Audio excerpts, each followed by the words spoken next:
peuple de Dieu. Et regardez ici, on n'a même pas fait 2 semaines. La première semaine, ici on va dire, fin de la première semaine, je fais comme ça, on m'appelle à Paris. Pour un contrat. Et je suis dans la voiture, je partais, et le Seigneur me dit comme ça que là où tu t'en vas, il y a 3 chambres salon qui t'attendent là-bas. Alléluia. Pour des gens qui viennent d'arriver, c'est fort. Je vais commencer par la révélation, frère. Quand Dieu te dit de tout laisser pour ses enfants, quand tu es en train de faire, il va se révéler à toi. Je viens avec la révélation. La révélation, c'est comme un témoignage. Voilà. Et je prends la route, c'est dans le train, le Seigneur me dit, il y a 3 chambres salon qui t'attendent là-bas. Je dis, waouh. Et je viens, je finis mon programme. Et c'est comme ça. Je vais dire, ça veut dire qu'on ne va plus retourner dans la ville où on était, on va rester à Paris. Alors il dit, je t'ai dit que 3 chambres salon t'attendent. Il dit, mais on vient d'arriver, pourquoi on commence au moins à 1 chambre, 2 chambres. Il dit, je t'ai dit que 3 chambres salon t'attendent. Et c'est comme ça, on s'est mis à chercher 3 chambres salon. Comment on va payer? Comment on va aller dans 3 chambres salon là? Alléluia. Amen. Et je suis là un jour. Vous savez ceux qu'on avait écrit leur nom dans le cahier? Il y a une parmi eux. Je n'ai pas dit que les gens n'ont pas fait. Vous avez tous fait. Mais Dieu s'est révélé à une. Elle me dit, servant de Dieu. Je dormais, j'ai fait un songe où le Seigneur me disait, aide ma servante. Il faut aider ma servante. Et elle est venue me dire ça le lendemain. Je dis, oui, tu m'aides déjà. Si le Seigneur te dit de m'aider, c'est que c'est fort. Parce que 3 chambres salon, mais c'est même pas où on va enlever l'argent pour aller prendre. Alléluia. Amen. Cette dame, alléluia. Le Seigneur qui lui a dit de m'aider, le Seigneur a disposé, alléluia. Amen. Amen. Ce qu'il fallait pour qu'on ait la maison. Je suis rentré, nous sommes rentrés dans la maison. On n'a même pas nos premiers mois. Alléluia. Nos premiers mois. À la fin de nos premiers mois, la dame me dit, Madame, servante de l'Éternel, mon mari m'a acheté une voiture. Est-ce qu'on peut acclamer? Mon mari m'a acheté une voiture. Alléluia. Amen. Et j'ai compris comme ça que si nous sommes là pour ses enfants, Christ aussi va être là pour nous.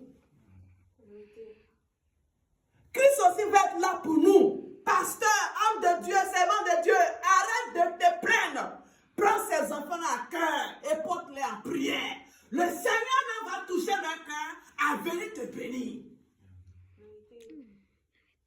L'homme de Dieu, que Dieu te bénisse ce matin. Tu as un ministère poignant.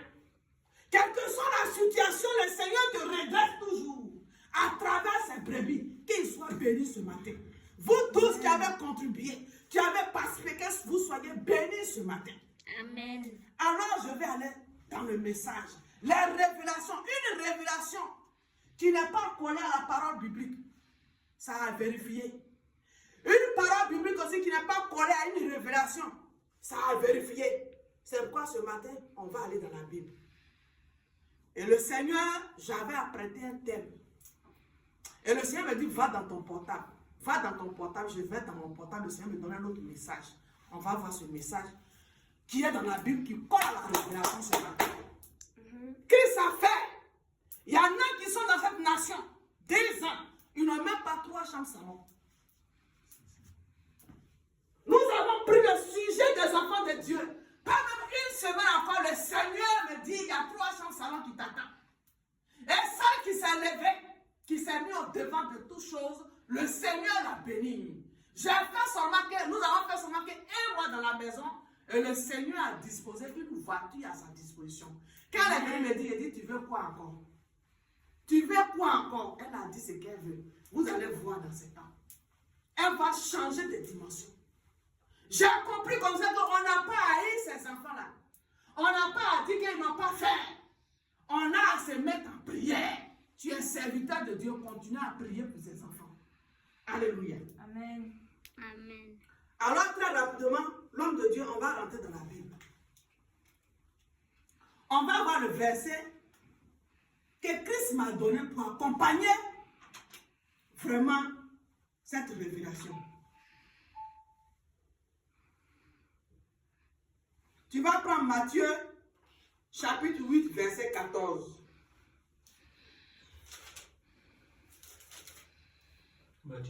Matthieu 8. Matthieu chapitre 8, verset 14. Père de Dieu, vous êtes là ce matin? Amen. Alléluia. Le Seigneur nous envoie ce matin pour vous. Au fur et à mesure qu'on s'éloigne de vous, le Seigneur nous ramène vers vous. Le Seigneur a bien fait. Car nous, les serviteurs de Dieu, on se plaint trop. On se plaint trop. Je vous ai dit que nous sommes venus avec plein de révélations pour vous. Alléluia. Amen. Oui, l'homme de Dieu lit la parole de Dieu. Matthieu 8, verset 14. Uh-huh. Je lis la parole du Seigneur. Uh-huh. Jésus se rendit ensuite à la maison de Pierre, Alléluia.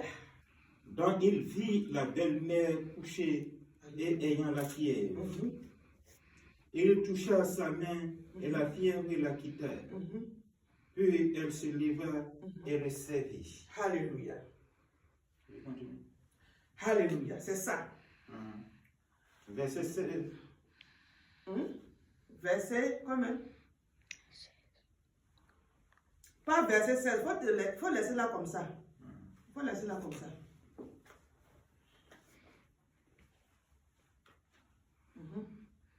La Bible nous dit comme ça que quand Jésus est parti chez Pierre, Pierre c'était qui? C'était l'un des disciples de Jésus. C'était l'un des disciples de Jésus et Jésus est parti chez Pierre. Il s'est rendu chez Pierre. Et quand il s'est rendu chez Pierre, il a vu que la belle-mère de Pierre était malade. Elle avait la fièvre. Et la Bible dit qu'il a posé sa main sur la belle-mère de Pierre et elle est guérie. Et quand elle est guérie, immédiatement, elle s'est levée et elle a servi Christ. Elle a servi Jésus. Amen. Amen. Amen. Jésus étant l'homme de Dieu, Dieu lui-même, l'envoyé de Dieu, il s'est rendu chez un de ses enfants. C'est un de ses fidèles. C'est un de ses disciples. Et ses disciples, quand il est arrivé, sa maman était malade. Et quand sa belle-mère qui a été malade, la Bible dit qu'il a posé la main sur sa belle-mère et la belle-mère de Pierre était guérie. Je vais dire à tout pasteur ici, si un enfant te suit, un serviteur de Dieu te suit, ton second, ça peut être ton second, ça peut être le chant de l'église. Si elles te suivent, qu'elles ont un problème, ils ont un problème que tu te lèves dessus, ils vont guérir, ils vont retrouver la santé. Et quand ils vont retrouver la santé, ils vont finir par te servir toi-même. Est-ce que quelqu'un est d'accord avec moi? Amen. Amen. Alors la Bible nous démontre ici par Jésus. Cette révélation qui est venue est collée à la parole de Dieu. Lorsque la fille, je me suis mis à prier pour elle, alors elle en retour, elle m'a béni. Et c'est ce que Jésus faisait avec ses disciples. Faisons avec nos seconds. Les seconds pasteurs là, faisons avec eux. La Bible dit que quand il s'est rendu chez son disciple, il a vu que la belle-mère de son disciple était malade. Il a soigné la dame. Et quand il a soigné la dame, en retour, elle a servi. La vie, c'est donnant. Et tant qu'un serviteur de Dieu, arrête de te plaindre. Arrêtez de nous plaindre et prenons soin de ces enfants-là, comme Jésus le faisait autrefois avec ses disciples. L'homme de Dieu, tu peux continuer. Tu peux continuer. Avec ses disciples. Verset 16. Le soir, on amena auprès de Jésus plusieurs démoniaques. C'est ça. Il chassa les esprits